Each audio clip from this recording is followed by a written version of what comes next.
The French president has a long relationship with Donald Trump, a man who could have influence as the world contemplates peace in Ukraine. President Macron, who's a very special man in my book. It's clear Donald Trump wants the US to get something out of its support for Kyiv during its 3-year-long battle. A deal on rare earth minerals, the ability to access and exploit. He believes a deal is close, and it would help Ukraine too. The deal's being worked on, and we're, I think, getting very close to getting an agreement beneficial to their economy, to them as a country.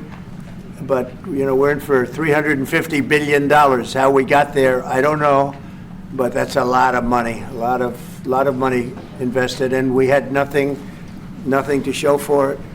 Trump tried to claim Europe had not given as much as the US, only to be surprisingly corrected with a hand on the arm. No, in fact, to be frank, we paid 60% of the... It's possible President Zelenskyy could be at the White House in the next 2 weeks, but he's rejected the initial deal from the Americans, insisting their support was in the form of grants, not loans. And he's not ready to sign away the rights for young Ukrainians. I'm not signing something that 10 generations of Ukrainians will be paying off. The Europeans are wary of how the US would approach peace talks. They want US security guarantees, especially if Putin accepts European troops monitoring the peace. I've specifically asked him that question. He has no problem with it.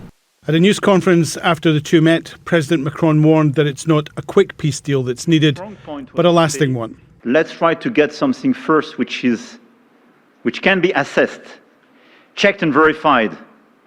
And let's be sure that we build sufficient guarantees on the short run. And this is where we are ready to be engaged. Donald Trump said he'd have a peace deal for Ukraine before he even returned to the Oval Office. That hasn't happened. But people are talking about an end to the fighting because of him, something that hasn't happened in almost 3 years. There are differences between Ukraine and Russia, obviously, between the Europeans and the US, and between the Ukrainians and the US. But that's what negotiations are for. Alan Fisher, Al Jazeera, at the White House. Make sure to subscribe to our channel to get the latest news from Al Jazeera.